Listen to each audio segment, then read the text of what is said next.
வணக்கம். பரபரப்பு மீடியா செய்திகளுக்காக நான் நிரோஷன். சனிக்கிழமை ஜனாதிபதி டொனால்ட் ட்ரம்ப் அமெரிக்காவின் 3 பெரிய வர்த்தக பங்காளிகளான கனடா, சீனா மற்றும் மெக்சிகோ மீது செங்குத்தான வரிகளை சுமத்துவதற்கான உத்தரவுகளில் கையொப்பமிட்டார். செவ்வாய்க்கிழமை நடைமுறைக்கு வரும் என்று எதிர்பார்க்கப்படும் இந்த நடவடிக்கையில் மெக்சிகோவிலிருந்து இறக்குமதி செய்யப்படும் அனைத்து பொருட்களுக்கும் கனடாவிலிருந்து பெரும்பாலான பொருட்களுக்கும் 25% வரி விதிக்கப்படும். கனடாவில் இருந்து கச்சா எண்ணெய் போன்ற எரிசக்தி தொடர்பான பொருட்களுக்கு 10% வரி விதிக்கப்படும். கூடுதலாக அமெரிக்காவில் இறக்குமதி செய்யப்படும் சீன பொருட்களுக்கும் 10% வரி விதிக்கப்படும். ட்ரம்ப் 3 நோக்கங்களுக்காக வரிகளை பயன்படுத்துவதாக குறிப்பிட்டிருந்தார். வருவாயை உயர்த்துதல், வர்த்தகத்தை சமநிலைக்கு கொண்டு வருதல் மற்றும் போட்டி நாடுகளை பேச்சுவார்த்தை மேசைக்கு கொண்டு வருதல். இருப்பினும் இந்த நகர்வுகள் அமெரிக்க வர்த்தகங்கள் மற்றும் நுகர்வோரையே அதிகம் பாதிக்கும் என்று பொருளாதார வல்லுநர்கள் எச்சரிக்கின்றனர். அமெரிக்க வர்த்தக சபை வெளியிட்டுள்ள எச்சரிக்கையில் வரிகள் எல்லைகளில் உள்ள பல ஆண்டுகால பிரச்சனைகளை தீர்க்காது. மாறாக விநியோக சங்கிலிகளின் செலவுகளை உயர்த்தி அமெரிக்க குடும்பங்களுக்கு விலைகளை உயர்த்தப் போகிறது என்கிறது அந்த எச்சரிக்கை. லயோலா மேரிமவுண்ட் பல்கலைக்கழகத்தின் நிதி மற்றும் பொருளாதார பேராசிரியர் சுங் வான் ஷான் அமெரிக்க நுகர்வோர்கள் மிக தெளிவாக பாதிக்கப்பட போகிறார்கள் என்று கூறினார். அவர் மேலும் கூறிய போது, நீங்கள் ஒரு புதிய வரி விதிப்பை பற்றி பேசும்போது அது ஒரு பொருளாதார போரில் அனைவரும் தோற்றுவிடுகிறார்கள் என்று கூறினார். அமெரிக்க இறக்குமதிகளில் 1/3 ட்ரம்ப் சனிக்கிழமை குறிவைத்த 3 நாடுகளில் இருந்து வருகிறது. பழங்கள் மற்றும் காய்கறிகள், இறைச்சி, எரிவாயு, ஆட்டோமொபைல்கள், எலக்ட்ரானிக்ஸ், பொம்மைகள், ஆடை, மரக்கட்டை மற்றும் பீர் மற்றும் மதுபானங்கள் உட்பட அமெரிக்கர்கள் பயன்படுத்தும் மிகவும் பொதுவான மற்றும் முக்கியமான பொருட்களில் அவற்றின் தயாரிப்புகள் அடங்கும். மெக்சிகோ மற்றும் கனடா பல முக்கிய உணவு வகைகளில் அமெரிக்காவுக்கு குறிப்பிடத்தக்க பங்கை வழங்குகின்றன. உதாரணமாக, மெக்சிகோ அமெரிக்காவுக்கு பழங்கள் மற்றும் காய்கறிகளின் மிகப்பெரிய சப்ளையர். அதே நேரத்தில் கனடா தானியங்கள், கால்நடைகள் மற்றும் இறைச்சிகள், கோழி மற்றும் பலவற்றை அமெரிக்காவுக்கு ஏற்றுமதி செய்வதில் முன்னணியில் உள்ளது. மளிகை சில்லறை விற்பனையாளர்கள் பெரும்பாலான தொழில்களை விட மெல்லிய லாப வரம்பில் செயல்படுவதால் குறிப்பாக மெக்சிகோ மற்றும் கனடாவில் இருந்து வரும் விவசாய பொருட்களுக்கு அமெரிக்க நுகர்வோர் அதிக விலை கொடுக்க வேண்டியிருக்கும். அதிக வரி செலவுகளை தம்மிடம் ஏற்றுக்கொள்ள இடமில்லாததால் மளிகை இறக்குமதியாளர்கள் அவற்றை கடைக்காரர்களுக்கு அனுப்ப வேண்டியிருக்கும். கடைக்காரர்கள் அந்த மேலதிக வரி செலவுகளை அமெரிக்க நுகர்வோரின் தலையில் கட்ட வேண்டும். அமெரிக்காவும் சில விவசாய பொருட்களை ஏற்றுமதி செய்தாலும் கடந்த 10 ஆண்டுகளில் ஏற்றுமதியை விட இறக்குமதியின் மதிப்பு வேகமாக அதிகரித்து பல மடங்கு அதிகமாக உள்ளது என்று அமெரிக்க விவசாயத்துறை தெரிவித்துள்ளது. கூடுதலாக காலநிலை மாற்றம் மெக்சிகோ போன்ற நாடுகளில் அமெரிக்காவின் நம்பிக்கையை அதிகரித்துள்ளது. அங்கு பயிர்கள் வளரும் நிலைமைகள் அமெரிக்காவை விட மிகவும் சாதகமாக உள்ளன. அமெரிக்க இறக்குமதி ஏஜென்சியின் தரவுகளின்படி கடந்த ஆண்டு மெக்சிகோவில் இருந்து $46 பில்லியன் விவசாய பொருட்களை அமெரிக்கா இறக்குமதி செய்தது. அதில் $8.3 பில்லியன் மதிப்புள்ள புதிய காய்கறிகள், $5.9 பில்லியன் பீர் மற்றும் $5 பில்லியன் காய்ச்சி வடிகட்டிய மதுபானங்கள் ஆகியவை உள்ளன. கடந்த ஆண்டு மெக்சிகோவில் இருந்து விவசாய இறக்குமதியில் மிகப்பெரிய வகை புதிய பழங்களாகும். இதில் அமெரிக்கா $9 பில்லியன் மதிப்புள்ளவற்றை இறக்குமதி செய்தது. அவகோடா பழங்கள் மொத்தத்தில் $3.1 பில்லியன். இந்த இறக்குமதிகளை ஒருபோதும் நிறுத்த முடியாது. காரணம், இவற்றில் பல அமெரிக்காவில் விளைவதில்லை. அத்துடன் அவற்றின் அமெரிக்க தயாரிப்பு விலை மெக்சிகோவின் விற்பனை விலையை விட 3 மடங்கு அதிகம். மெக்சிகோவை விட்டுவிட்டு வேறு நாடுகளில் இருந்து அவற்றை இறக்குமதி செய்ய முடியாது.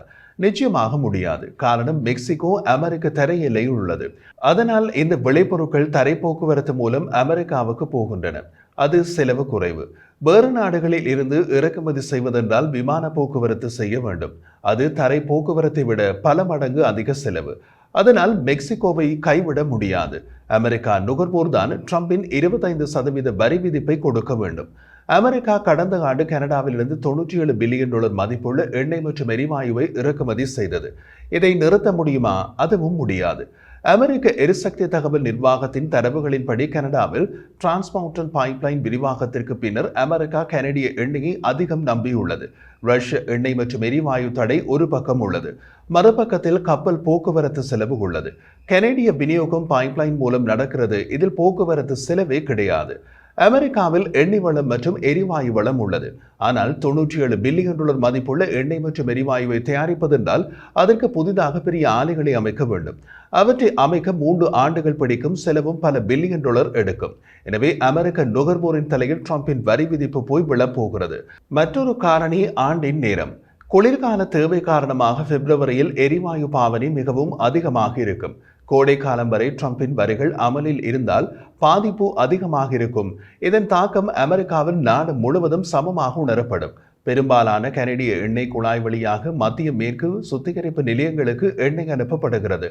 அதனால் 10% வரி விதிப்பு அமெரிக்க மாகாணங்களான Idaho, Illinois, Indiana, Iowa, Kansas, Kentucky, Michigan, Minnesota, Missouri, Montana, Nebraska, வடக்கு டகோட்டா, ஒஹியோ, பென்சில்வேனியா, தெற்கு டகோட்டா மற்றும் வின்சின்ஸ்கான் ஆகிய மாகாணங்கள் அதிகம் பாதிக்கப்படும்.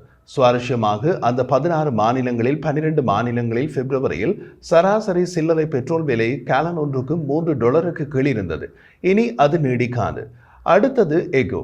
அமெரிக்கா ஒரு காலத்தில் உற்பத்தியை மையமாக கொண்டு பொருளாதாரம் இல்லை என்றாலும் அது இன்னமும் ஆண்டுக்கு மில்லியன் கணக்கான டன் எகோ பயன்படுத்துகின்றது. ஆட்டோ மேக்கிங், எண்ணெய் உற்பத்தி, கட்டுமான மற்றும் உள்கட்டமைப்பு போன்ற தொழில்களுக்கு எகோ தேவை. கனடா மற்றும் மெக்சிகோ ஆகியவை முறையே அமெரிக்காவுக்கு எகோ ஏற்றுமதியில் 1வது மற்றும் 3வது பெரிய நாடுகள். இதற்கும் மாற்றீடு கிடையாது. காரணம் போக்குவரத்து செலவுகள். கனடா மற்றும் மெக்சிகோவிலிருந்து அமெரிக்காவுக்கு தரை போக்குவரத்து செய்ய முடியும்.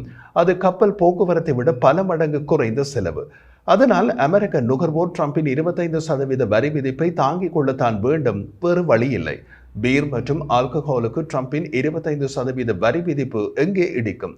மெக்சிகோவில் மட்டுமே தயாரிக்கப்படும் டெக்யூலா அமெரிக்காவில் மிக பிரபலியம். அதை வேறு எங்கிருந்தும் பெற முடியாது. அத்துடன் அமெரிக்காவின் நம்பர் 1 பீர் பிராண்டான மொடோலோ மெக்சிகோ தயாரிப்பு. அடுத்த பீர் பிராண்டான கரோனா பீர் மெக்சிகோ தயாரிப்பு.